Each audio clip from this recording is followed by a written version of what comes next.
At Christmas dinner, my ex-husband mocked my new fiancé in front of everyone. He said, "You replaced me with a janitor? That's trash." My kids laughed. I stood up to leave. But when my fiancé arrived with a brand new Bentley, pointed his finger to my ex-husband and said 3 words, "I'm glad to have you here. Follow my story until the end and comment the city you're watching from so I can see how far my story has reached." My hands trembled as I stood outside Porter's front door, clutching the bottle of wine I'd brought for Christmas dinner. 62 years old, and I still felt like that nervous young bride I'd been nearly 40 years ago, whenever I had to face my ex-husband's scrutiny. The December wind cut through my wool coat, but the chill I felt had nothing to do with the weather. I should have stayed home. Should have made some excuse about feeling sick or having other plans. But when my eldest called 3 weeks ago and actually sounded like he wanted me there, something in my chest had loosened with hope. Maybe this year would be different. Maybe after 4 years of cold shoulders and missed calls, my children were finally ready to accept that their mother deserved happiness too. The mahogany door swung open before I could knock. Porter stood there in his expensive charcoal suit, the same one he'd worn to court during our divorce proceedings. Even at 65, he still carried himself like the successful attorney he was, shoulders back, jaw set in that way that had once made me feel protected, but now just looked arrogant. Francine. His tone was neutral, but I caught the slight curl of his lip as his eyes traveled from my department store dress to my sensible shoes. "You're early." Traffic was lighter than expected.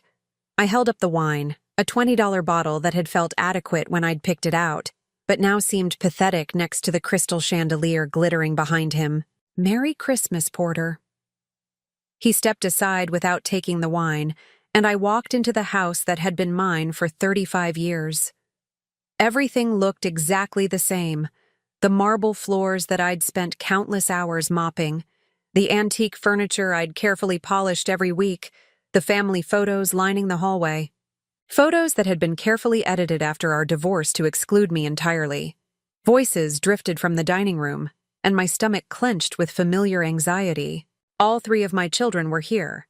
Michael, 37 and successful in his father's firm. Sarah, 34 and married to a banker. And David, 32 and still finding himself with Porter's financial support. They'd all taken sides during the divorce, and it hadn't been mine. "Mom!" Sarah appeared in the doorway, her smile bright but not quite reaching her eyes. She'd inherited Porter's ability to perform warmth while keeping her true feelings carefully hidden. "You made it." She hugged me briefly, the kind of embrace reserved for distant relatives, then stepped back to examine my outfit. "That's a nice dress. Is it new?" "I got it last month." I didn't mention that it came from the clearance rack at Nordstrom Rack, purchased with part of the $800 Porter was required to pay me monthly in alimony. Money that barely covered my rent in the tiny 1-bedroom apartment I'd moved to after losing everything else. "Where's your boyfriend?" This from Michael, who'd appeared behind Sarah with a scotch in his hand and skepticism written across his features.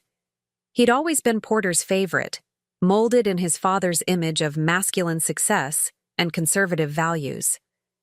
"His name is Donovan, and he'll be joining us later. He had to finish some work obligations first."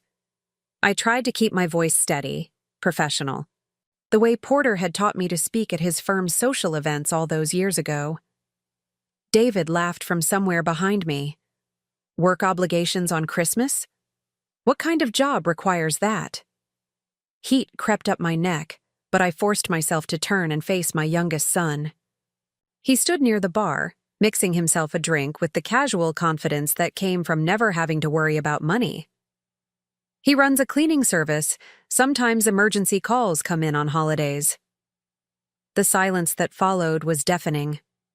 I watched my children exchange glances, the kind of wordless communication they'd perfected during family dinners when they were teenagers, usually right before ganging up on me about some perceived failure as a mother. "A cleaning service." Porter's voice carried from the kitchen doorway, where he'd apparently been listening to our conversation. "How entrepreneurial." The word dripped with condescension, and I felt that familiar shrinking sensation in my chest. The same feeling I'd had countless times during our marriage when Porter would use his lawyer's skills to make me feel stupid for having opinions different from his. "He's a good man," I said quietly, hating how defensive I sounded. "He treats me with respect and kindness. Unlike some people," I wanted to add, but bit my tongue. Starting a fight wouldn't accomplish anything except giving them more ammunition to use against me. We moved into the dining room, where the table was set with the china that had been my grandmother's but somehow became Porter's in the divorce settlement. I took the seat that had obviously been designated for me, at the far end of the table, as removed from the family cluster as possible without actually sitting in another room. Dinner began with the usual pleasantries. Michael talked about a case he'd won. Sarah discussed her children's achievements in private school. David mentioned his latest business idea that Porter was considering funding. I listened and smiled and tried to contribute when appropriate, but mostly I felt like a stranger observing someone else's family gathering. "So, Mom," Sarah said as we finished the main course, "tell us more about this Donovan. How did you meet him?" The question sounded innocent enough, but I caught the glance she exchanged with her brothers. They were setting up for something, and my defenses automatically went up. "We met at the grocery store," I said carefully. I was having trouble loading a heavy bag into my car, and he offered to help. "How romantic," David said with a smirk. "A real knight in shining armor." Actually, he was coming off a job, so his uniform was a bit dirty. But yes, he was very kind. "Uniform?" Michael leaned forward with interest. "What company does he work for?" "He owns his own business." I emphasized the word owns, hoping to forestall some of the mockery I could see building in their expressions. "It's called Superior Cleaning Services." "Superior," Porter repeated thoughtfully. "Interesting name. I wonder if their work lives up to it."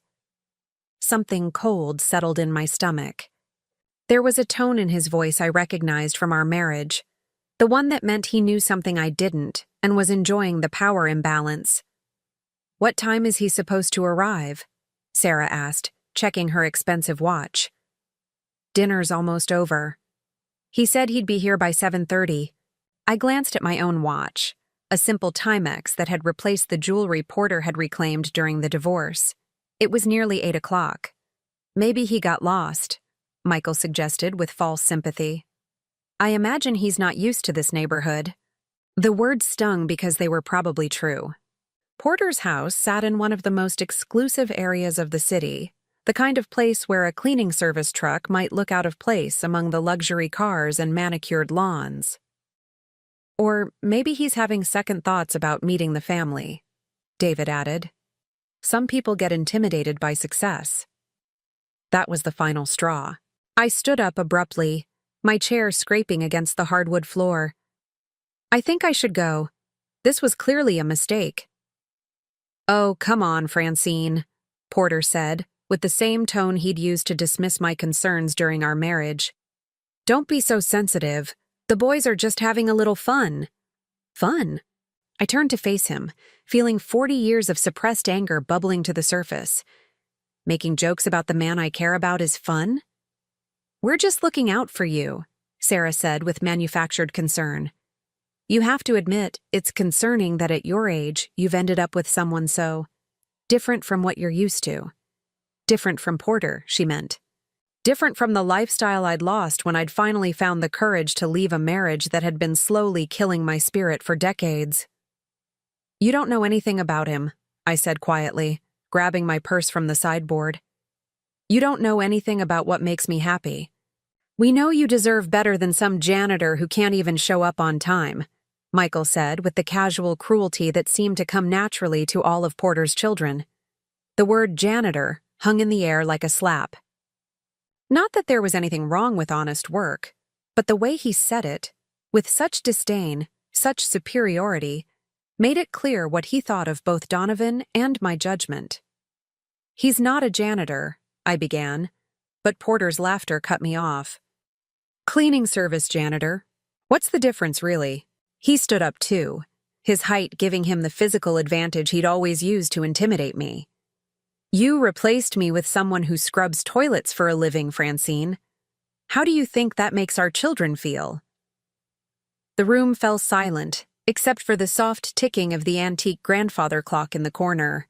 My children watched the exchange with the same fascination they'd had as kids when Porter would lecture me about household management or proper behavior at social events. You want to know what I think? Porter continued, his voice taking on the courtroom tone that had won him so many cases. I think you're having some kind of midlife crisis. I think you're so desperate for attention that you'll take it from anyone, even if he's completely beneath you. Tears burned behind my eyes, but I refused to let them fall. Not here. Not in front of people who would see my emotion as proof of weakness rather than humanity. You don't get to judge my choices anymore, I managed to say, though my voice shook with the effort of staying calm. You lost that right when you decided our marriage vows meant nothing. Here we go again, David muttered, rolling his eyes. Mom's greatest hits album. The casual dismissal of my pain they'd all witnessed but chosen to ignore, was somehow worse than Porter's direct cruelty. These were my children, people I'd sacrificed everything to raise and protect, and they treated my heartbreak like an inconvenience. I'm leaving, I said, heading toward the front door. Good, Michael called after me. Maybe next time you'll think twice before bringing your charity case around our family. I was almost to the door when the sound of a car engine made me freeze. Through the front window, I could see headlights pulling into the driveway. Not the old pickup truck I'd expected, but something sleek and expensive. Well, well, Porter said, moving to look out the window beside me. Looks like your janitor finally decided to show up. But as the car came to a stop under the porch lights, I saw something that made no sense at all. Donovan was getting out of a brand new Bentley, the kind of car that cost more than I'd made in 2 years at the catering business I'd lost in the divorce. He walked toward the house with his usual confident stride, but something was different about him tonight. Gone was the casual work clothes I was used to seeing him in. Instead, he wore a perfectly tailored navy suit that probably cost more than my monthly alimony payment. The front door opened before he could knock, and suddenly he was standing in Porter's foyer, his presence seeming to fill the entire space. But it wasn't just his physical presence. There was something else. Something I'd never seen before. Authority. Sorry I'm late, he said, his voice carrying an undertone I didn't recognize. His eyes found mine across the room, and he smiled with a warmth that made my heart skip. Traffic was heavier than expected. Then he turned to face Porter, and everything changed. The silence in Porter's foyer stretched like a taut wire ready to snap. Donovan stood there in his perfectly tailored suit, and for a moment, I wondered if I was looking at a stranger. This wasn't the man in work clothes who'd helped me carry groceries, who'd patiently taught me how to change a tire, who'd held my hand through panic attacks when Porter's lawyer had threatened to take what little I had left. Donovan, Porter said, his lawyer instincts kicking in as he extended his hand with practiced professionalism. I'm Porter Henley, Francine's ex-husband. Donovan looked at the offered hand for a long moment before taking it. I know exactly who you are, Mr. Henley. Something in his tone made the hair on my arms stand up. It wasn't hostile, but it wasn't friendly either. It was the voice of someone who held all the cards and knew it. Beautiful home, Donovan continued, his gaze moving past Porter to take in the marble floors, the crystal chandelier, the expensive artwork lining the walls. Very impressive. Though I have to say, the office building where we've met before has more character. Porter's face went blank with confusion. Office building. I'm sorry, I don't think we've met before. Haven't we? Donovan's smile was pleasant, almost gentle, but there was steel underneath it. Henley, Morrison and Associates, downtown. 42nd floor. You've walked past me in the hallways countless times. My stomach dropped as understanding began to dawn. Porter's law firm was housed in one of the most prestigious buildings in the city, The kind of place where cleaning crews worked after hours when the important people had gone home. "The cleaning crew," Porter said slowly, and I could practically see the wheels turning in his mind. "You're part of the team that services our building." "Not part of it," Donovan corrected mildly. "I own it." The words landed like a physical blow. Michael's scotch glass slipped in his hand, though he managed to catch it before it fell. Sarah's mouth opened slightly, then closed again. David, for once in his life, was completely speechless. But it was Porter's reaction that fascinated me most. All the color had drained from his face, leaving him looking older than his 65 years. His lawyer's composure was cracking, revealing something I'd rarely seen during our marriage: genuine uncertainty. "You own Superior Cleaning Services," Porter said carefully, as if testing the words. "Among other things, yes." Donovan moved further into the room, and I noticed how everyone seemed to unconsciously step aside to make space for him. "We have the contract for your building and several others downtown. I believe your firm pays us approximately $200,000 annually for our services." The number hung in the air like a revelation. $200,000. That was more than twice what Porter paid me in alimony for an entire year, and apparently it was just one contract for Donovan's business. "But you..." Porter struggled to find his footing. "I've seen you working, mopping floors, emptying trash cans." "I like to stay involved in the day-to-day operations," Donovan replied with the same mild tone. "It's important to understand your business from the ground up. Plus, it gives me valuable insights into the companies we service." The implied threat in those words was subtle but unmistakable. How many conversations had Donovan overheard while emptying wastebaskets in Porter's office? How many confidential documents had he seen in the trash? "This is quite a surprise," Sarah managed, her social training kicking in as she tried to process this new information. "We had no idea about your success." "Francine doesn't like to brag about my business," Donovan said, his eyes finding mine across the room. "She fell in love with the man, not the bank account. Unlike some people, she values character over net worth." The barb was aimed directly at Porter, and everyone in the room knew it. My ex-husband's face flushed red, his hands clenching into fists at his sides. "If you own the cleaning company," Michael said, his voice tight with the same disbelief I was feeling, "then why do you still work on the crews yourself?" Donovan turned to face my eldest son, and I saw something shift in his expression. The pleasant mask slipped just enough to reveal something harder underneath. "Your father never bothered to learn my name," he said simply. "4 years I've been cleaning his office, and he's never once acknowledged my existence. He treats all the cleaning staff like they're invisible, like they're somehow less human than he is." Porter's flush deepened. "That's not true. I'm perfectly professional with all the service staff." "Professional?" Donovan's eyebrows rose slightly. "Is that what you call it when you leave messes on purpose to see how quickly they get cleaned up? Or when you hold important meetings in the conference room knowing the cleaning crew is trying to work around you? Or when you make jokes about the help to your colleagues while we're standing right there?" Each accusation hit like a physical blow. I'd lived with Porter for 35 years. I knew exactly the kind of casual cruelty Donovan was describing. The way my ex-husband treated anyone he perceived as beneath his social status had been a constant source of tension between us during our marriage. "I think there's been some misunderstanding," Porter said, his lawyer instincts finally kicking in as he tried to regain control of the situation. "Perhaps we should start over." "Why don't we all sit down and—" "Actually," Donovan interrupted, reaching into his jacket pocket, "I have something for you." He pulled out an envelope and held it toward Porter. My ex-husband took it with obvious reluctance, his hands trembling slightly as he opened it. "What is this?" Porter asked, though I could tell from his expression that he already knew. "Termination of contract," Donovan said pleasantly. "Effective January 1st.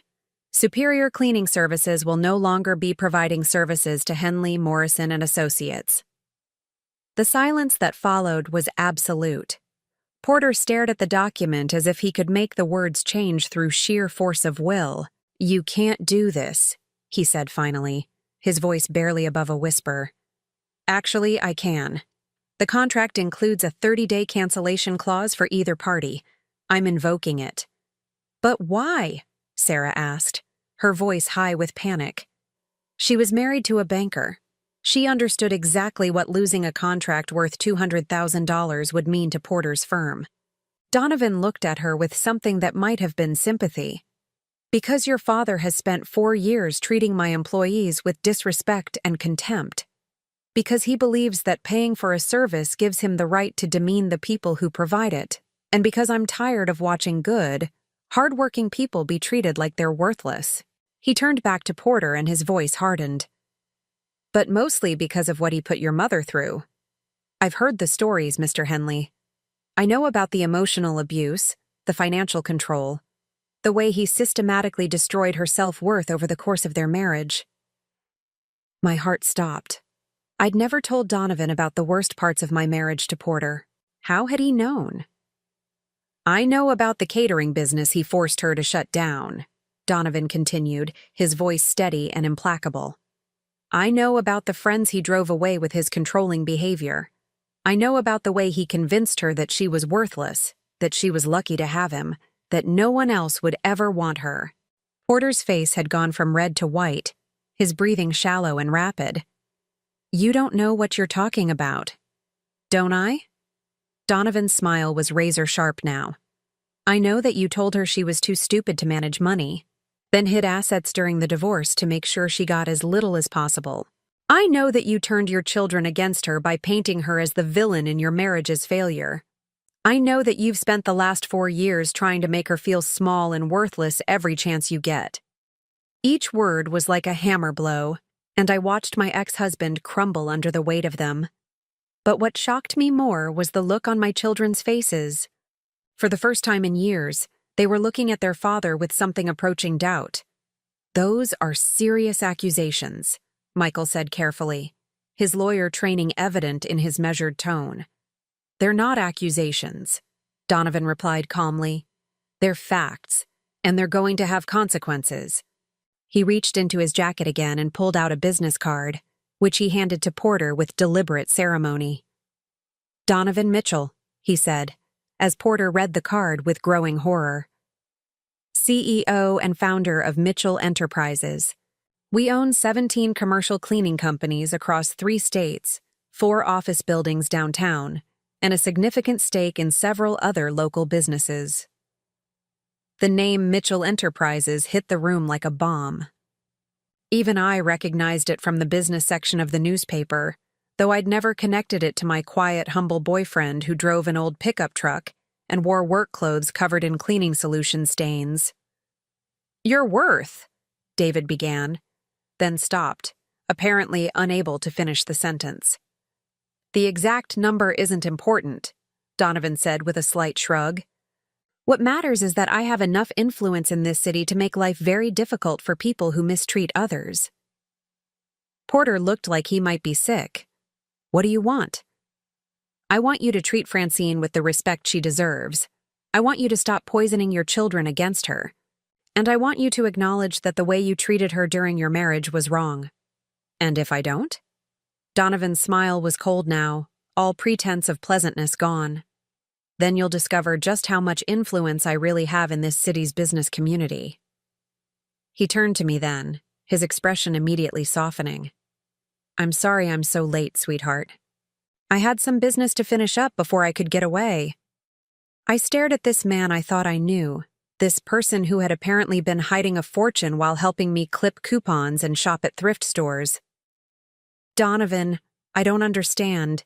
If you're wealthy, why didn't you tell me? Why let me worry about money, about whether I could afford dinner at a restaurant?" His face filled with such genuine sadness that my anger began to melt before it could fully form. "Because I needed to know that you loved me for who I am, not what I have. I needed to know that you wouldn't change, wouldn't become someone different if you knew about the money." He stepped closer, taking my hands in his. You've been hurt so badly by people who only valued you for what you could give them. I couldn't bear the thought of becoming another person who saw you as an asset instead of a woman.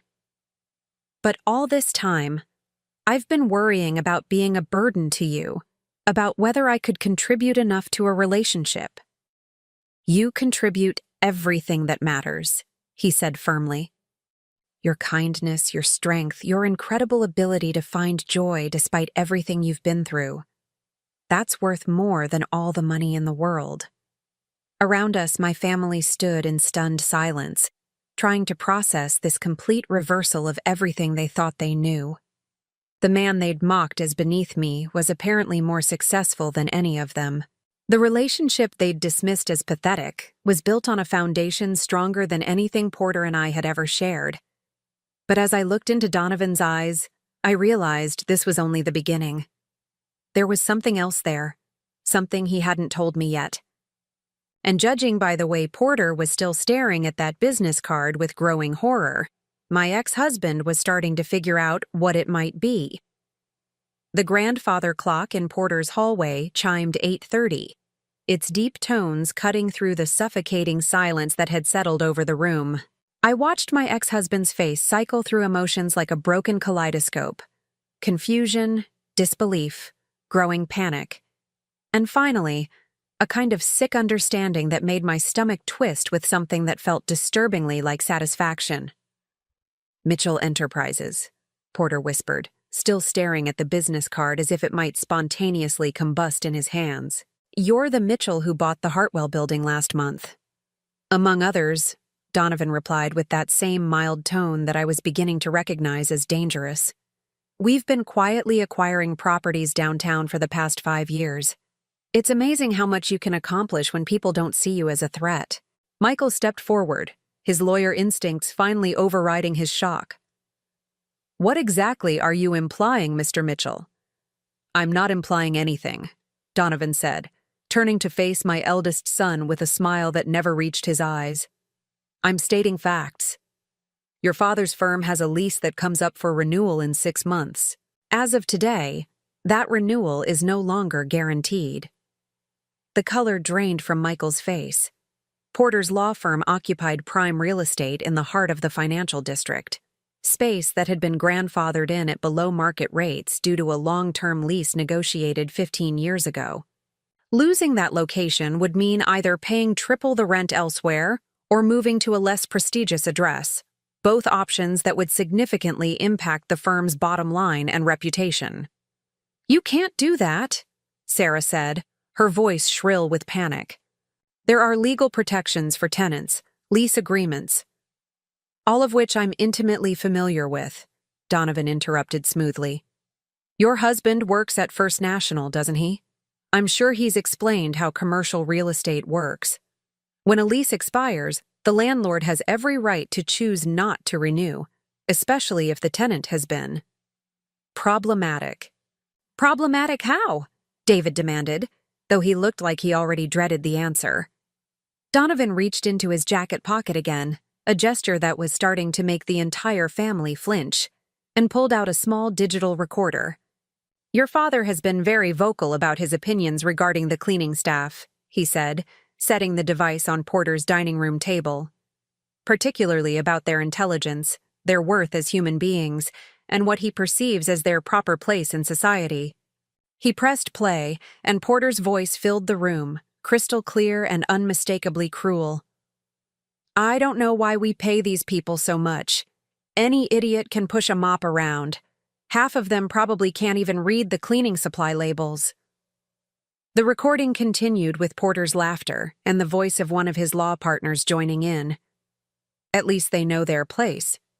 Unlike some people's ex-wives who think they deserve more than they're worth. Speaking of which, did you see that Francine is dating someone new? Some janitor she picked up God knows where. I suppose it's fitting. Trash attracting trash. The silence that followed the recording was deafening. I felt like I'd been punched in the stomach, hearing my ex-husband's casual cruelty laid bare for everyone to witness. But what hurt more was seeing the expressions on my children's faces, not shame or outrage on my behalf, but embarrassment at being caught. "Dad," Sarah whispered, her voice barely audible. "That was taken out of context," Porter said quickly, his lawyer training kicking in as he tried to minimize the damage. "It was just locker room talk, harmless conversation between colleagues." "There are 6 hours of recordings," Donovan interrupted calmly. "From different days, different conversations, all equally charming." He looked around the room, his gaze settling on each of my children in turn. "Your father has spent years treating people with disrespect and contempt, believing that his position insulated him from consequences. He was wrong." "What do you want?" Porter asked again, but this time his voice cracked with desperation. "I want several things," Donovan replied, moving to stand beside me. The warmth of his presence was comforting, but there was steel in his voice that sent shivers down my spine. "First, I want a formal apology to Francine for the years of emotional abuse and financial manipulation you subjected her to during your marriage." "I never abused anyone," Porter protested weakly. "Really?" Donovan's eyebrows rose. "Would you like me to play the recording where you describe how you deliberately tanked her catering business by spreading lies about food poisoning at one of her events? Or perhaps the one where you explain to your partner how you hid assets in your mother's name to avoid paying fair alimony?" My knees nearly gave out. The catering business had been my dream, my one attempt at independence during our marriage. When several clients canceled after reports of illness at a wedding I'd catered, I'd blamed myself, assumed I'd somehow made a mistake. To learn that Porter had orchestrated its destruction felt like being stabbed with a rusty blade. "You recorded conversations in his office?" Michael asked, his voice tight with legal implications. "Actually, most of these were recorded in common areas. The break room, the elevator, the lobby," Donovan replied. "All perfectly legal in a one-party consent state, especially when the conversations involve admissions of fraud and deliberate business interference." Porter swayed slightly on his feet. "You're talking about things that happened years ago. The statute of limitations doesn't apply to all of them," Donovan finished smoothly. "Some of the financial manipulations are recent enough to still be actionable, but we're getting ahead of ourselves. I'm not here to destroy you, Porter, though I certainly could. I'm here to ensure that you finally face consequences for your actions." He turned to address my children directly. "Your father has painted your mother as the villain in your family's story for years. He's convinced you that she was selfish, demanding, unreasonable. But the truth is that she was trapped in a marriage with a man who systematically destroyed her self-worth and then punished her for trying to escape." "That's not how we remember it," David said, but his voice lacked conviction. "Of course it isn't," Donovan replied gently. "You were children. You saw what he wanted you to see. But you're adults now, capable of understanding that relationships are complex and that sometimes the people we love are also capable of terrible cruelty." He reached into his jacket one more time and pulled out a thick manila envelope. "These are bank statements, canceled checks, and financial documents spanning the last 10 years of your parents' marriage. They show a pattern of financial control and manipulation that would make any family court judge sick to their stomach." He handed the envelope to Sarah, who took it with trembling hands. "Your mother earned money through her catering business and part-time work at the country club. Your father deposited those earnings into accounts she didn't know about, then told her they couldn't afford things she wanted. Things like family vacations that included her, or clothes that weren't from discount stores. He spent her earnings on gifts for his secretary," Donovan continued relentlessly. "The same secretary he was having an affair with for the last 8 years of your marriage. The same woman he's planning to marry next month." That last piece of information hit like a physical blow. Porter was getting remarried? None of us had known. I felt a complex mix of emotions: hurt that I was apparently the last to know, relief that I was no longer his target, and a deep sadness for the woman who would become his next victim. "Stop," Porter said, his voice barely above a whisper. "Just stop. I'm almost finished. Donovan replied with infinite patience. The point I'm making is that your mother survived 20 years of psychological and financial abuse, found the courage to leave, and has spent the last 4 years rebuilding her life from nothing. She deserves your respect, not your contempt. She deserves your love, not your judgment. He looked at each of my children in turn, his expression serious but not unkind. You have a choice to make. You can continue believing your father's version of events, continue treating your mother like she's somehow less worthy of happiness than the rest of you. Or, you can open your eyes to the truth and start working to repair the relationship that his lies have damaged. And if we choose wrong? Michael asked, his voice barely audible. Donovan's smile was cold. Then you'll discover that your mother isn't the only person in this room with influence and resources. Your father's firm depends on referrals from other attorneys, contracts with corporations, and maintaining a reputation for professionalism and integrity. All of those things can disappear very quickly when the right people start asking the right questions. The threat hung in the air like smoke from a fire. Porter looked like he might collapse, his face gray and sweaty despite the December chill coming through the windows. "This isn't over," he said finally. But the words carried no conviction. "You're absolutely right," Donovan agreed pleasantly. "It's not over until Francine receives the apology and respect she deserves, until your children understand the truth about their childhood, and until you start making amends for the damage you've caused." He turned to me, his expression softening immediately. "Are you ready to go home, sweetheart?" I looked around the room one last time, at the house I'd once called home, at the family I'd tried so hard to please, at the man who'd spent decades convincing me I was worthless. For the first time in 4 years, I didn't feel small in their presence. I didn't feel like I needed to apologize for existing or justify my choices. "Yes," I said, taking Donovan's offered arm. "I'm ready." As we walked toward the front door, I heard Sarah call out behind us. "Mom, wait." I turned, hoping against hope that my only daughter might finally be ready to see me as something other than a disappointment. "The envelope," she said, holding up the financial documents Donovan had given her. "Are these really from Dad's accounts?" "Every page," Donovan confirmed. "Legally obtained through discovery during the divorce proceedings, though your mother never saw them at the time. Her attorney was less than aggressive in pursuing what she was owed." Sarah opened the envelope with shaking hands and pulled out the top document. As she read, her face went white, then red, then white again. "Dad," she whispered, looking at Porter with something approaching horror. "This shows a transfer of $47,000 to an account in Jennifer's name, on Mom's birthday." Jennifer, Porter's secretary, soon to be his new wife. The silence that followed was broken only by the sound of David muttering a string of profanities under his breath. Michael had gone very still, his lawyer's mind probably calculating exactly how much trouble his father was in if these documents ever saw the inside of a courtroom. "We need to talk," Sarah said to Porter, her voice shaking with anger. "We need to have a very long conversation about what really happened in this family." But I didn't stay to watch that conversation unfold. I had wasted enough years waiting for my children to choose me over their father's lies. Tonight, I was choosing myself. As Donovan and I walked to his Bentley, a car that apparently belonged to him, not rented for the evening as I'd assumed, I felt something I hadn't experienced in decades. I felt powerful. The leather seats of the Bentley were butter soft against my back as Donovan drove through the quiet streets of the city.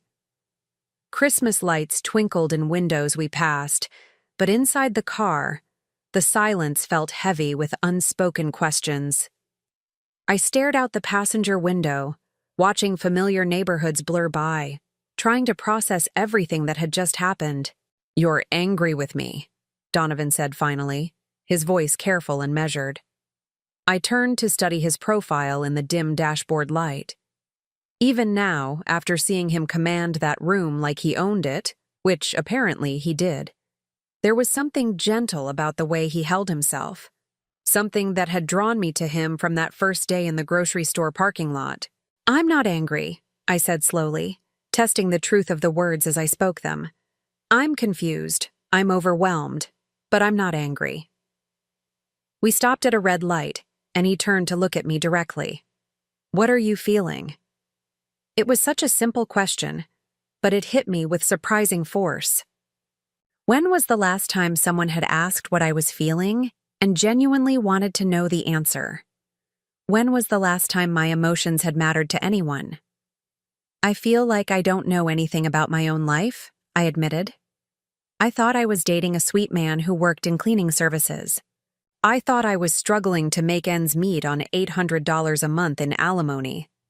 I thought my family was right about me being a burden, someone who couldn't take care of herself.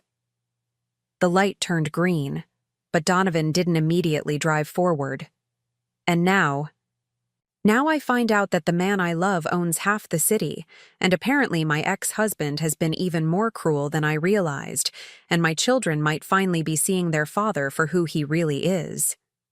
I laughed, but it came out shaky and uncertain.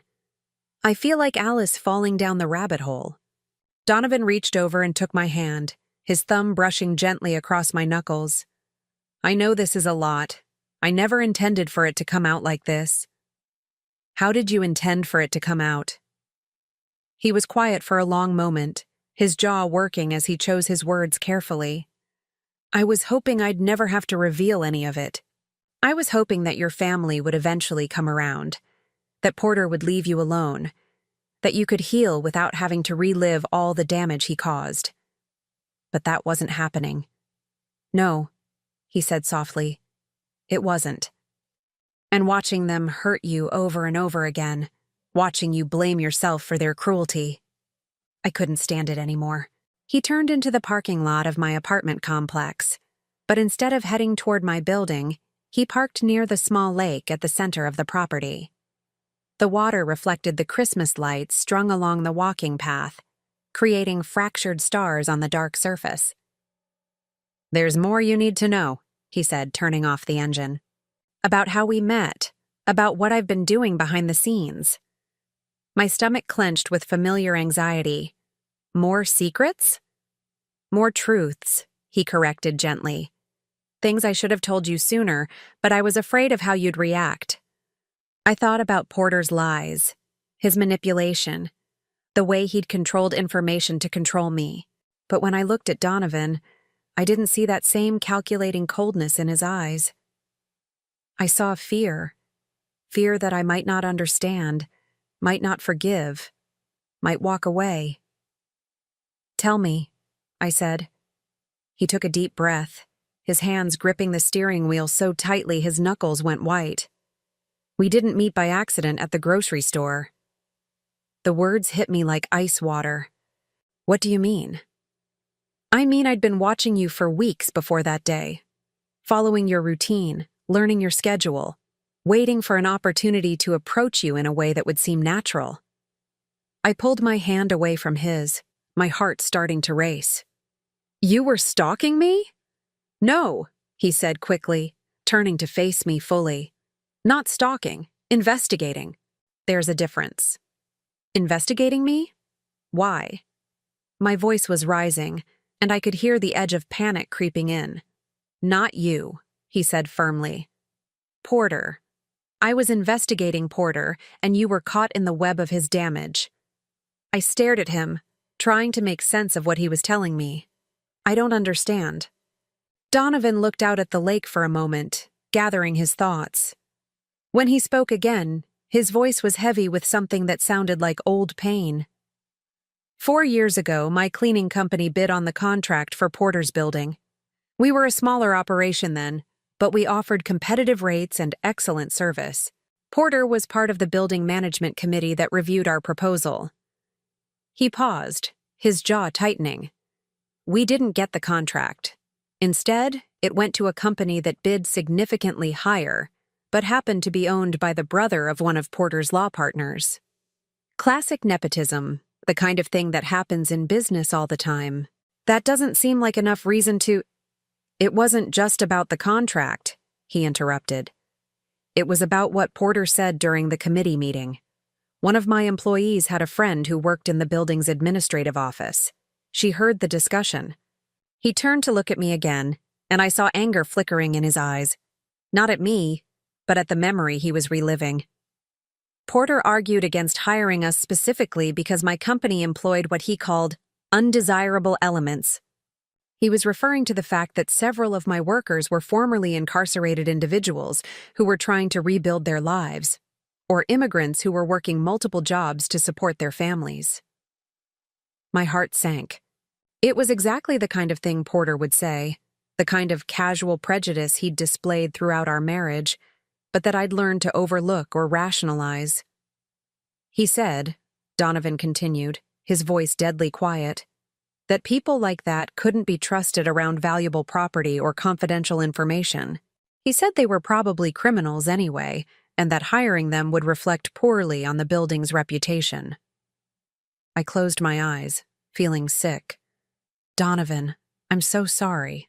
That's horrible, but I don't understand what it has to do with me. I started researching him after that, Donovan said. I wanted to understand what kind of man could be so casually cruel to people who were just trying to work and survive. What I found was a pattern of behavior stretching back decades, discrimination lawsuits that were quietly settled, complaints from former employees about hostile work environment, rumors about inappropriate relationships with subordinates. He reached into his jacket and pulled out a different envelope, this one worn and creased from handling. But what really caught my attention was this. I took the envelope with trembling hands and opened it. Inside was a newspaper clipping from 3 years ago, a small article about a charity auction to benefit women leaving abusive relationships.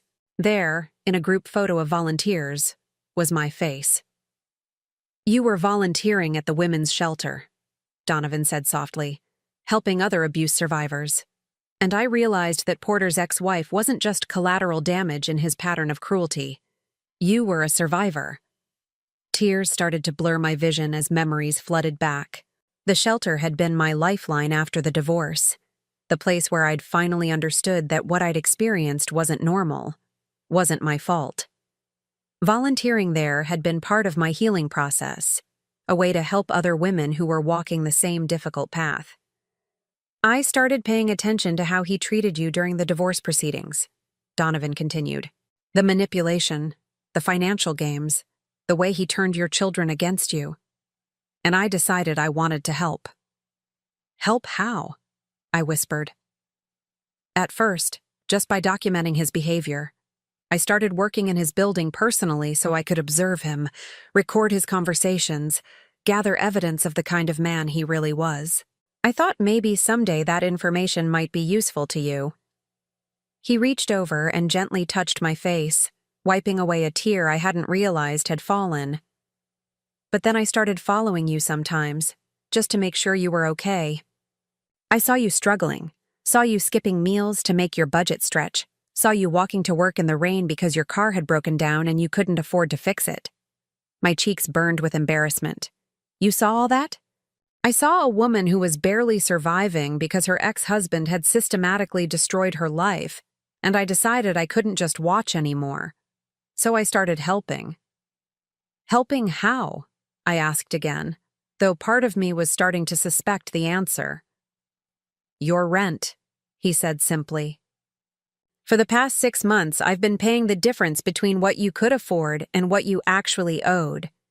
You thought your landlord gave you a break on the monthly payment, but it was me making up the difference.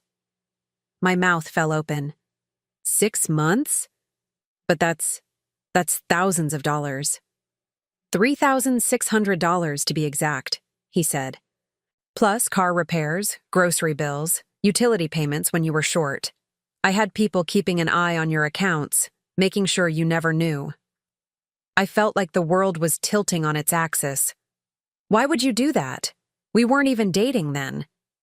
Because you reminded me of my mother, he said quietly.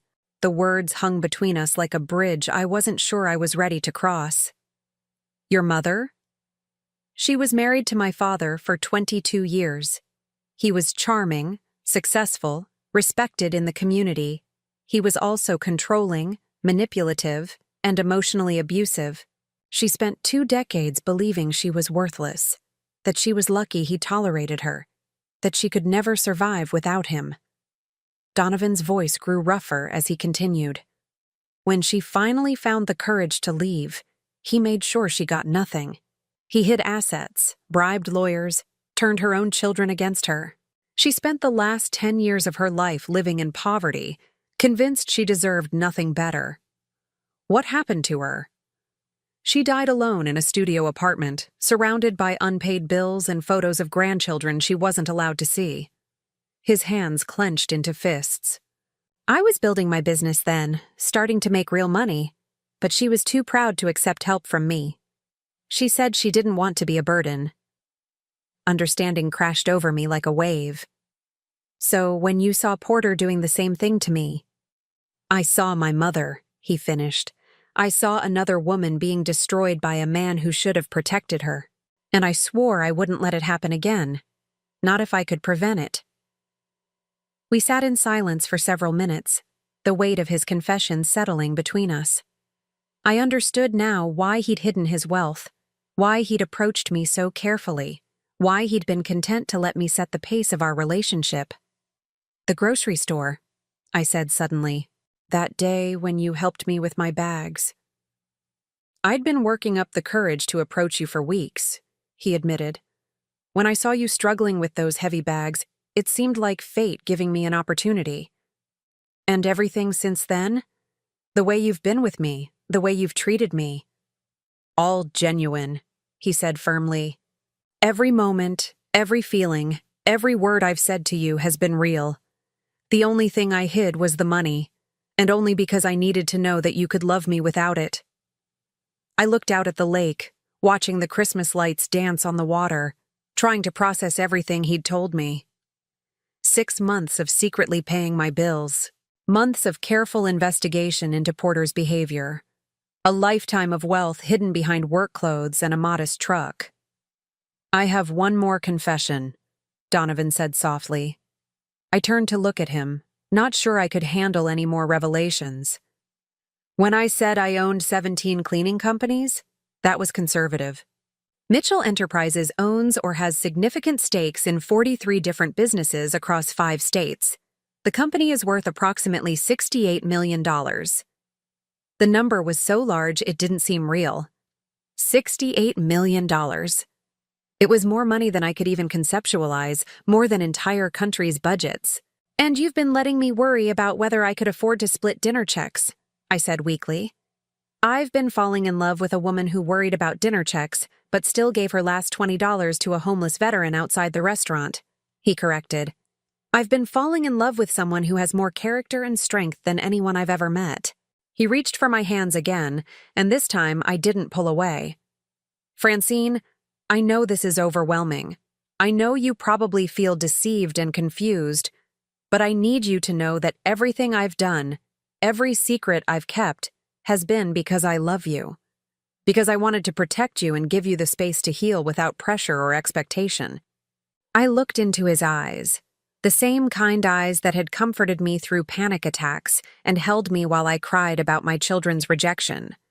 The same gentle hands that had taught me how to change a tire and helped me carry groceries.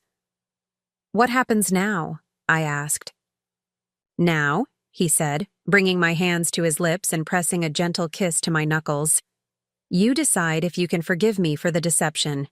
You decide if you can trust me despite the secrets. And you decide if you want to build a life with someone who will never let you face Porter's cruelty alone again. As if summoned by his words, my phone buzzed with a text message. I pulled it out and saw Sarah's name on the screen. Mom, we need to talk. Can I come see you tomorrow? There are things about Dad that I never knew. Things I need to apologize for. I showed the message to Donovan, who smiled with quiet satisfaction. It's starting, he said. They're finally seeing the truth. For the first time in hours, I smiled back. Yes, I said. I think they are. Sarah arrived at my apartment the next morning at exactly 9 o'clock. Clutching a cardboard tray of coffee from the expensive shop downtown. and wearing the kind of careful makeup that couldn't quite hide the fact she'd been crying. I watched her through my kitchen window as she sat in her car for several minutes, gathering courage or rehearsing words I wasn't sure I was ready to hear. When she finally knocked, I opened the door to find my 34-year-old daughter looking more uncertain than I'd seen her since she was a child. "Mom," she said, holding up the coffee tray like a peace offering. "I brought your favorite, the vanilla latte with extra foam." It was such a simple gesture, but it hit me with unexpected force. Sarah remembered my coffee order. After years of distance and casual cruelty, she still remembered something that small about who I was. "Come in," I said, stepping aside to let her enter my modest living room. She looked around the space I'd called home for 4 years, and I saw her taking in details she'd never bothered to notice during her rare visits. The secondhand furniture arranged to maximize the small space. The photographs covering one wall, pictures of my children at various ages, school events she'd probably forgotten I'd attended, family moments from before everything fell apart. "You kept all of these," she said softly, stopping in front of a photo of her high school graduation. "Of course I kept them. You're my children." She turned to face me, her eyes bright with unshed tears. "Even after the way we've treated you." It wasn't a question. We both knew how the last 4 years had gone. The missed birthday calls, the obligatory holiday visits that felt more like duty than desire, the casual dismissal of my feelings and opinions, the gradual erosion of a relationship that had once been the center of my world. "Sit down," I said, gesturing to the couch. "Tell me what you came to say." Sarah perched on the edge of the cushion like she was ready to flee at any moment. She opened one of the coffee cups and handed it to me, then clutched her own like a lifeline. "I read through the financial documents Donovan gave me," she began, her voice barely above a whisper. "All of them. Every bank statement, every canceled check, every transfer record." She reached into her oversized purse and pulled out the manila envelope, now thick with sticky notes and highlighted sections. "Mom, I had no idea. I knew Dad controlled the money during your marriage, but I thought that was normal. I thought that was just how marriages worked." "What did you find?" I asked, though I wasn't sure I wanted to hear the details of my own financial exploitation laid out in black and white. "Everything," she said, her voice breaking. "The money from your catering business that he funneled into his personal accounts. The inheritance from Grandma Patterson that he told you went to taxes but actually went into investments in his name only. The life insurance policy he cashed out without telling you." Each revelation felt like a fresh wound, but also like validation. For years, I'd questioned my own memories, wondered if I was imagining the financial manipulation or being overly suspicious. "But the worst part," Sarah continued, tears now flowing freely down her cheeks, "was reading his notes about your divorce strategy. He kept detailed records of how to minimize your settlement, how to make you look unstable or unreliable to the judge." She pulled out a handwritten document that I recognized as Porter's careful script. "He wrote down things you said during arguments, but twisted them to make you sound irrational. He documented every time you forgot something or made a mistake, building a case that you weren't capable of managing money or making decisions." My hands shook as I reached for the document. Seeing my private pain reduced to bullet points in my ex-husband's handwriting felt like being violated all over again. "And then there are the recordings," Sarah said quietly. "What recordings?" "Donovan didn't play all of them last night. There are hours of conversations Dad had with his lawyer, with his partners, with—" She swallowed hard. "With Jennifer. They talked about you like you were an obstacle to overcome, a problem to solve." Sarah set down her coffee and moved closer to me on the couch. "In one recording, Dad's lawyer asks if he's sure about pushing for such a low alimony payment.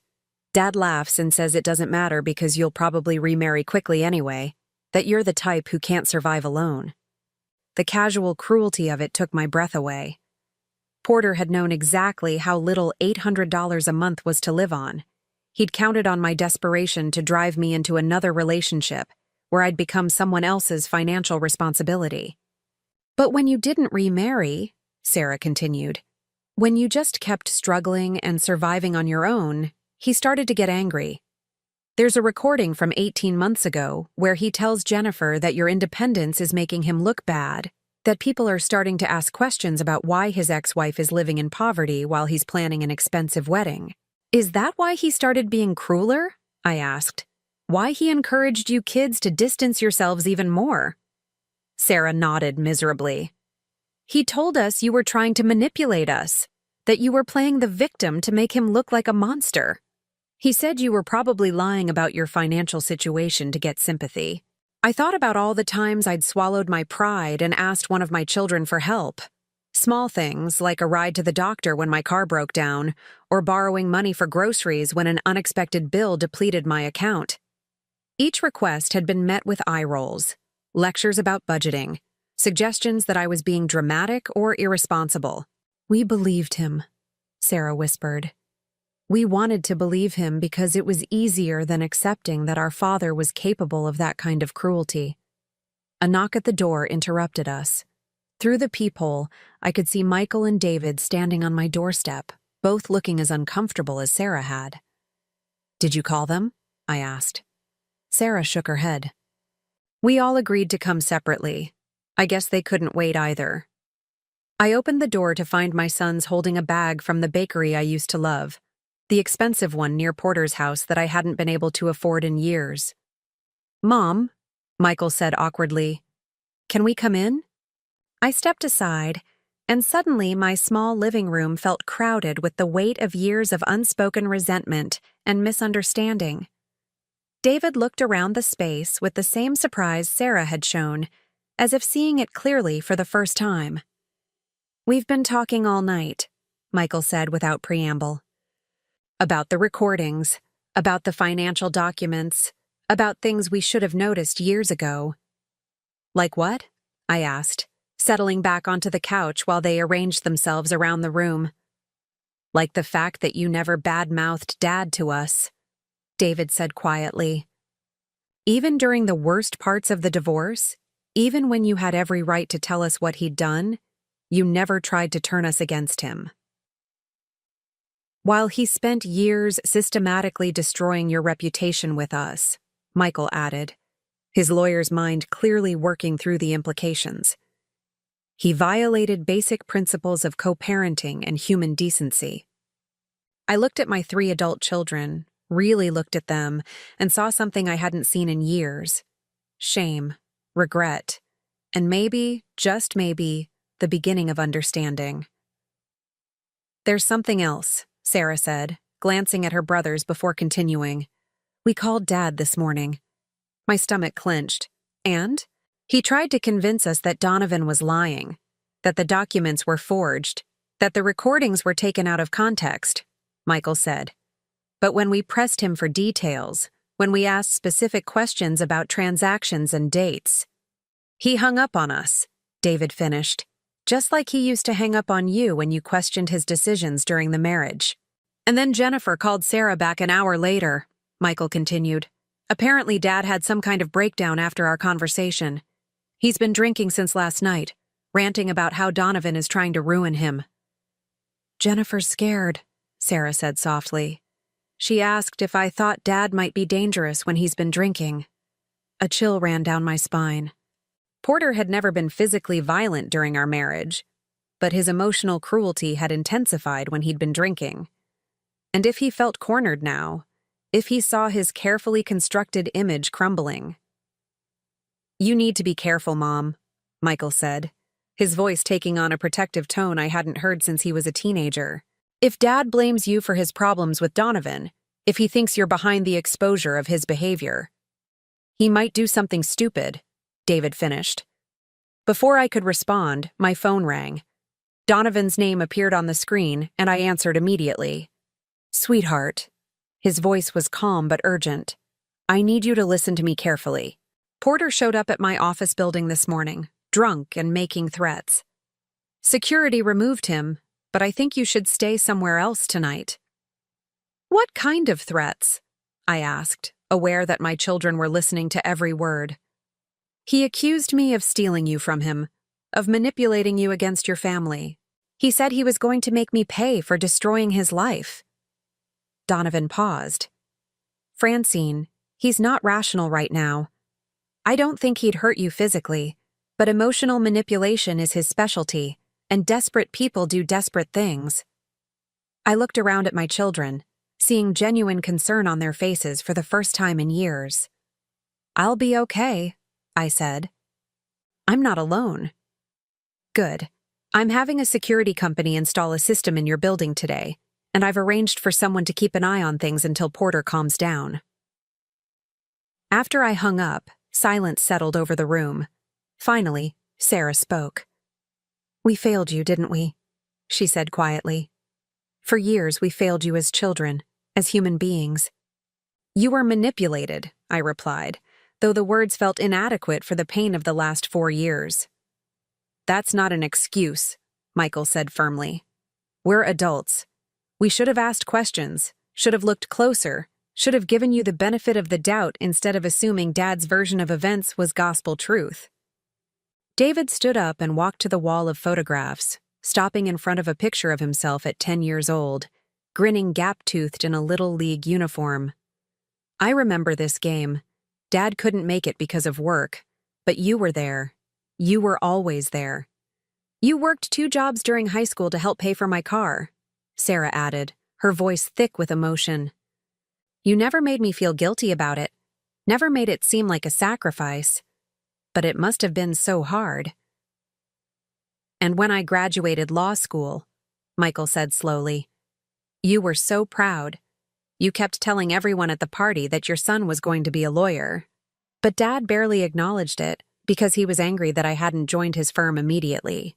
They were remembering now, seeing past the narrative Porter had crafted to the reality of their childhood. Seeing me not as the villain in their father's story, but as the woman who had loved them unconditionally despite everything. Can you forgive us? Sarah asked, her voice breaking. I know we don't deserve it, but can you find a way to forgive us? I looked at my 3 children, still beautiful to me despite everything, still the babies I'd once rocked to sleep, and the teenagers I'd worried about, and the adults I'd hoped would choose kindness over convenience. I never stopped loving you, I said simply. Even when you broke my heart, even when you chose him over me, I never stopped being your mother.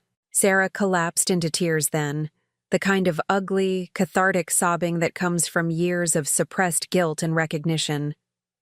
Michael sat down heavily in my armchair, his head in his hands.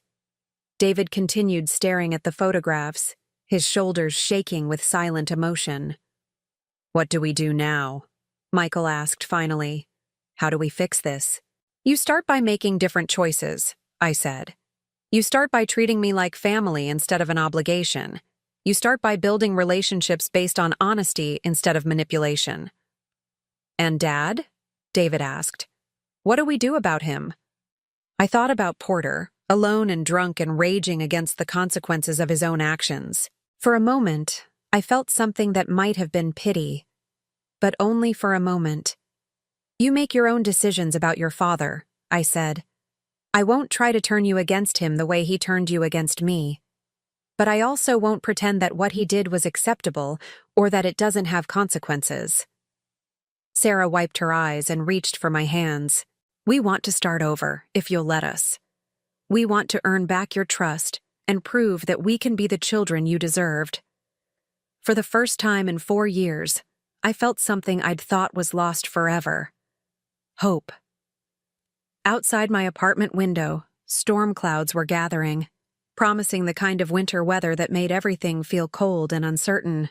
But inside, surrounded by my children and their tentative offers of reconciliation, I felt warm. The healing wouldn't be instant or easy. Trust, once broken, took time to rebuild. But for the first time since my divorce, I wasn't facing the future alone. And somewhere across town, Porter was discovering that actions have consequences, and that the people he'd manipulated and controlled were finally free to make their own choices. It was a beginning. 6 months later, I stood in the garden of Donovan's estate. Our estate, I corrected myself, still getting used to the idea. Watching my grandson take his first tentative steps across the perfectly manicured lawn. Sarah and her husband had driven down from Seattle for the weekend, part of a tradition we'd established of monthly family gatherings that actually felt like family.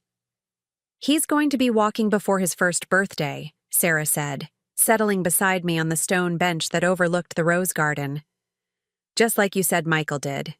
It still amazed me sometimes, these casual references to shared memories that my children had spent years pretending didn't exist. The gradual rebuilding of our relationships hadn't been easy. There had been awkward conversations, tentative apologies, and moments when old patterns threatened to reassert themselves. But we'd all committed to doing the work, and slowly, something real had emerged from the ruins of Porter's manipulation. "Grandma Francine," 2-year-old Emma called from the swing set, where Michael was pushing her higher than her mother would probably approve of. "Come push me, too." "Coming, sweetheart," I called back, but Sarah caught my arm before I could stand. "There's something I need to tell you," she said, her expression serious. "It's about Dad." My stomach tightened automatically. Even after 6 months of peace, Porter's name still had the power to trigger that old anxiety response. "What about him?" "The wedding's been called off," Sarah said quietly. "Jennifer left him last week." I tried to feel some emotion about this news, satisfaction, perhaps, or pity, but mostly I felt nothing. Porter's relationship dramas were no longer my concern. What happened? According to Jennifer, he'd been drinking heavily since Christmas night, getting paranoid, making accusations, becoming increasingly controlling. Sarah paused, choosing her words carefully. "She said he'd become obsessed with you and Donovan, convinced that you were plotting against him." "Were there any specific incidents?" Sarah nodded reluctantly. "He showed up drunk at my house 2 months ago, demanding to know why I was choosing you over him. When I tried to explain that it wasn't about choosing sides, he started screaming about how Donovan had brainwashed all of us." She pulled out her phone and showed me a screenshot of a text message. Then he started sending things like this. The message was from Porter's number. "Your mother destroyed this family with her selfishness and lies. Don't let her poison your children against their grandfather." He sent similar messages to Michael and David, Sarah continued. "Always late at night, always when he'd been drinking. Jennifer said he'd spend hours ranting about how successful and happy you seemed, how it wasn't fair that you'd landed on your feet while he was struggling." "Is he struggling?" I asked, genuinely curious. Porter had always been successful by conventional measures. Wealthy, respected in his profession, surrounded by the trappings of achievement. "His law practice is falling apart," Sarah said bluntly. "Losing Donovan's cleaning contract was just the beginning." Word gets around in the legal community, and apparently Porter's reputation for treating support staff badly made other service providers reluctant to work with his firm. She shifted on the bench, clearly uncomfortable with what she was about to say next. "And then there are the other consequences of those recordings." "What kind of consequences?" "The Bar Association opened an investigation into his conduct. Nothing criminal, but enough to damage his professional standing. Several clients have moved their business elsewhere. His partners are considering forcing him out." I thought about the man I'd been married to for 35 years, the one who'd built his identity around professional success and social status. For someone like Porter, professional humiliation would be worse than any financial loss. "How do you feel about that?" I asked, genuinely wanting to know. Sarah was quiet for a long moment, watching her son toddle across the grass with determination. "I feel like he brought it on himself," she said finally. "I feel like maybe if he'd faced consequences for his behavior years ago, he might have learned to treat people better." "And you're not angry with Donovan for causing those consequences?" "No," she said firmly. "I'm grateful. Dad needed to be stopped, and none of us had the courage or the knowledge to do it ourselves. Footsteps on the garden path made us both look up. Donovan was walking toward us, having finished his conference call with the architects designing the new community center we were funding. Even after 6 months of marriage, the sight of him still made my heart skip. Not because of his wealth, though I'd be lying if I said financial security wasn't a relief after years of struggle, but because of the way he looked at me, like I was valuable, like I mattered. "How are my favorite ladies?" he asked, settling on the bench beside me and automatically taking my hand. "Sarah was just updating me on Porter's situation," I said. Donovan's expression grew serious. "I heard about Jennifer leaving. I'm sorry, Sarah. I know that affects you too." It was such a thoughtful response, acknowledging that Porter's problems had ripple effects on people who still cared about him despite his flaws. This was one of the things I loved most about Donovan, his ability to see the complexity in situations, to understand that even justified consequences could cause collateral pain. "Actually," Sarah said, "I wanted to ask you both something. We're worried about Dad's drinking, about him being alone in that big house. Michael thinks we should stage some kind of intervention." Donovan looked at me questioningly. This was one of the things that had changed since our marriage. He never made decisions about my family without consulting me, never assumed he knew what was best for relationships that predated his involvement in my life. "What do you think?" I asked Sarah. "Do you think an intervention would help, or would it just give him another opportunity to manipulate all of you?" "I don't know," she admitted. "Part of me thinks we owe it to him to try. He's still our father, despite everything." "And part of you?" "Part of me thinks he'll only change if he wants to change, and that all our intervention will do is give him ammunition to use against us later." It was a mature assessment, the kind of clear-eyed view of Porter that would have been impossible 6 months ago when my children were still under the spell of his carefully crafted narrative. "Here's what I think," I said slowly. "I think you should do whatever feels right to you without considering what I might want, or how it might affect me. Your relationship with your father is separate from my relationship with you." "But we want your opinion," Sarah pressed. "We value your judgment now." The phrase, "we value your judgment now," hit me with unexpected force. For so many years, my opinions had been dismissed, my insights ignored, my concerns brushed aside. To have my adult children actively seeking my perspective felt like a gift I hadn't dared hope for.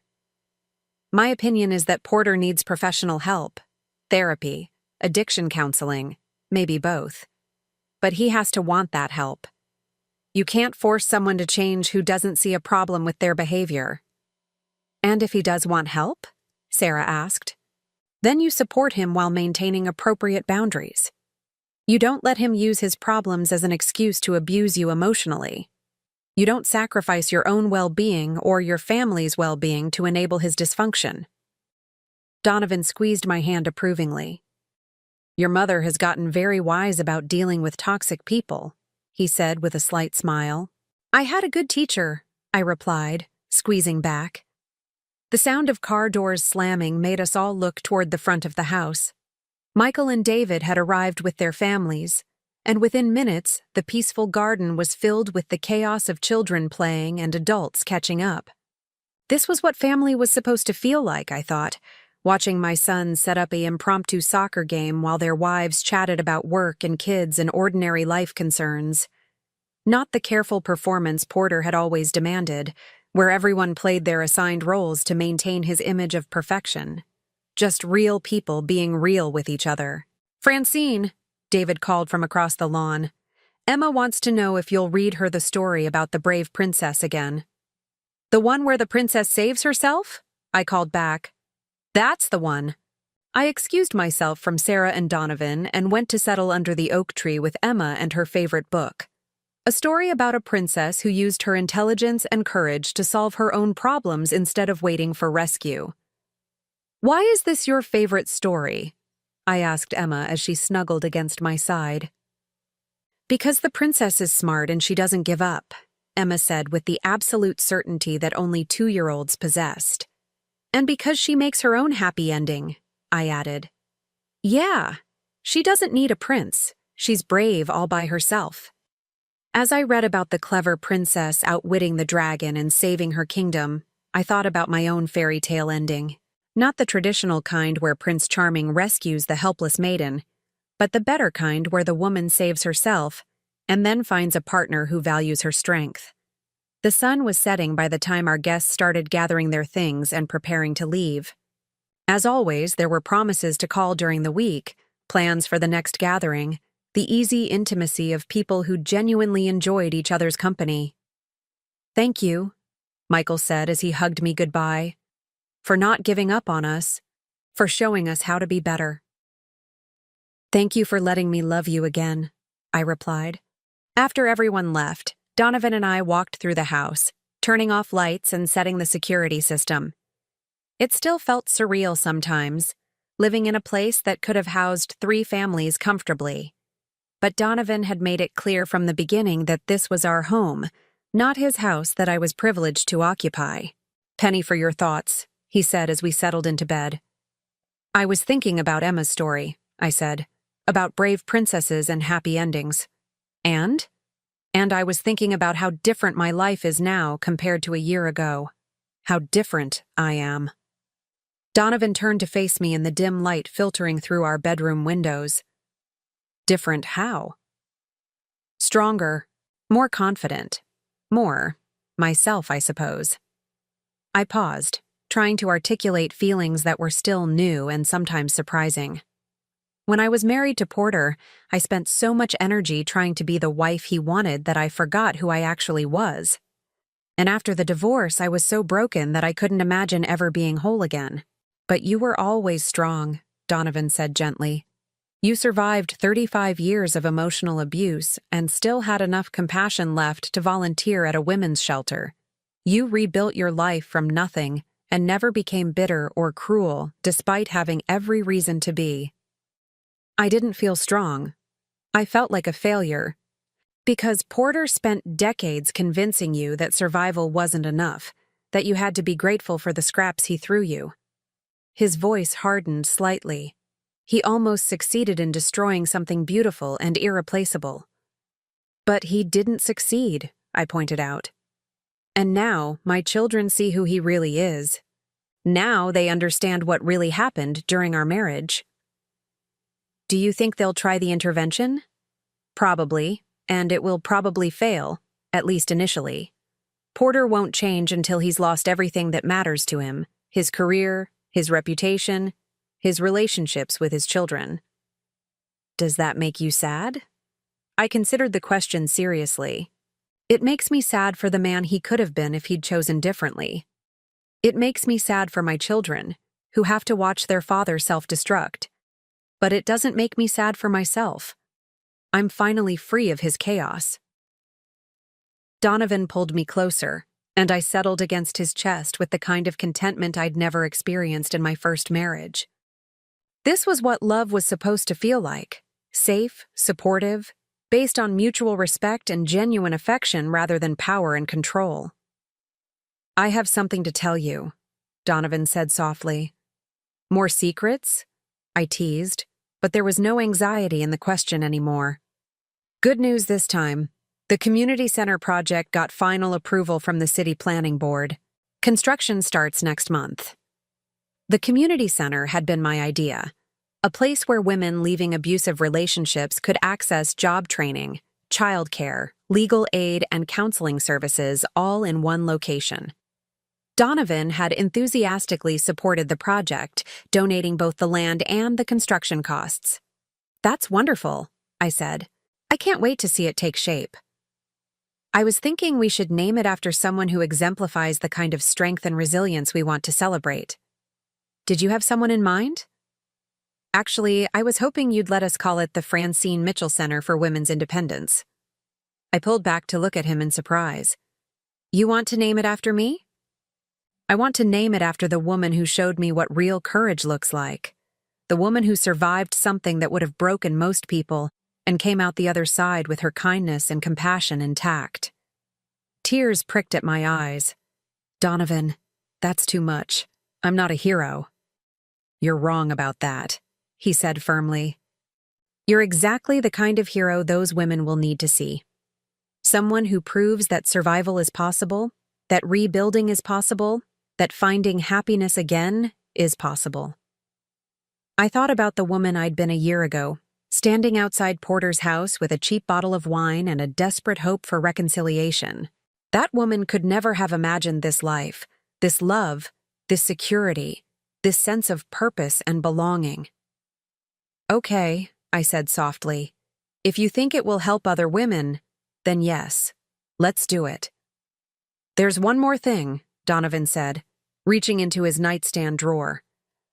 "I know we're already married, but I wanted to give you this." He handed me a small velvet box. Inside was a ring, not an enormous diamond like the one Porter had given me all those years ago, but something more meaningful. The central stone was surrounded by smaller gems that spelled out a word in different colors. Brave. "It's perfect," I whispered, sliding it onto my finger next to my simple wedding band. "Just like you," he replied. As we settled into sleep, I thought about fairy tales and happy endings, about brave princesses and the different kinds of rescuing that actually matter, about the difference between being saved and being supported, between being controlled and being cherished. Outside our bedroom window, the city lights twinkled like scattered stars, and somewhere in that darkness, Porter was probably drinking alone and raging against the consequences of his own choices. But that was his story to write now. Mine was just beginning. In the morning, there would be plans to make for the community center, calls with contractors and architects and city planners. There would be Sunday brunch with my children and grandchildren, easy conversations about ordinary things, the slow repair of relationships built on honesty instead of manipulation. There would be a life worth living, surrounded by people who valued me for who I was rather than what I could provide. And there would be love, real love, the kind that made me stronger rather than smaller, braver rather than more fearful. At 62, I had finally learned the difference between being wanted and being treasured. It had been worth the wait. Now I'm curious about you who listened to my story. What would you do if you were in my place? Have you ever been through something similar? Comment below. And meanwhile, I'm leaving on the final screen 2 other stories that are channel favorites, and they will definitely surprise you. Thank you for watching until here.